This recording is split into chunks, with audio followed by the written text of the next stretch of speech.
El primer pacto tenía sus normas para el culto y un santuario terrenal. Se habilitó ese santuario de tal modo que en su primera parte, llamada el lugar santo, estaban el candelabro, la mesa y los panes consagrados. Tras la segunda cortina estaba la parte llamada el lugar santísimo, el cual tenía el altar de oro para el incienso y el arca del pacto, toda recubierta de oro. Dentro del arca había una vasija de oro que contenía el maná, la vara de Aarón que había retoñado y las tablas del pacto. Encima del arca estaban los querubines de la gloria, que cubrían con su sombra la tapa del arca, pero ahora no se puede hablar de eso en detalle. Así dispuestas todas estas cosas, los sacerdotes entran continuamente en la parte del santuario para celebrar el culto, pero en la segunda parte entra únicamente el sumo sacerdote y solo una vez al año, provisto siempre de sangre que ofrece por sí mismo y por los pecados de ignorancia cometidos por el pueblo.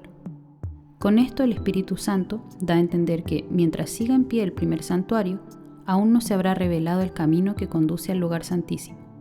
Esto nos ilustra hoy día que las ofrendas y los sacrificios que allí se ofrecen no tienen poder alguno para perfeccionar la conciencia de los que celebran ese culto.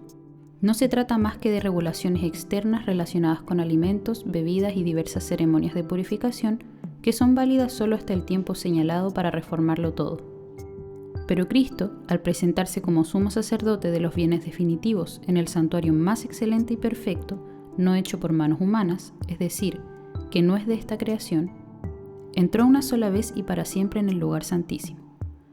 No lo hizo con sangre de machos cabríos y becerros, sino con su propia sangre, logrando así un rescate eterno. La sangre de machos cabríos y de toros, y las cenizas de una novilla rociadas sobre personas impuras, las santifican de modo que quedan limpias por fuera. Si esto es así, ¿cuánto más la sangre de Cristo, quien por medio del Espíritu Eterno se ofreció sin mancha a Dios, purificará nuestra conciencia de las obras que conducen a la muerte, a fin de que sirvamos al Dios viviente? Por eso Cristo es mediador de un nuevo pacto, para que los llamados reciban la herencia eterna prometida, ahora que Él ha muerto para liberarlos de las transgresiones cometidas bajo el primer pacto. En el caso de un testamento, es necesario constatar la muerte del testador, pues un testamento solo adquiere validez cuando el que lo hizo muere y no entra en vigor mientras vive. De ahí que ni siquiera el primer pacto se haya establecido sin sangre. Después de promulgar todos los mandamientos de la ley a todo el pueblo, Moisés tomó la sangre de los becerros junto con agua, lana escarlata y ramas de hisopo y roció el libro de la ley y a todo el pueblo, diciendo: «Esta es la sangre del pacto que Dios ha mandado que ustedes cumplan». De la misma manera, roció con la sangre el santuario y todos los objetos que se usaban en el culto.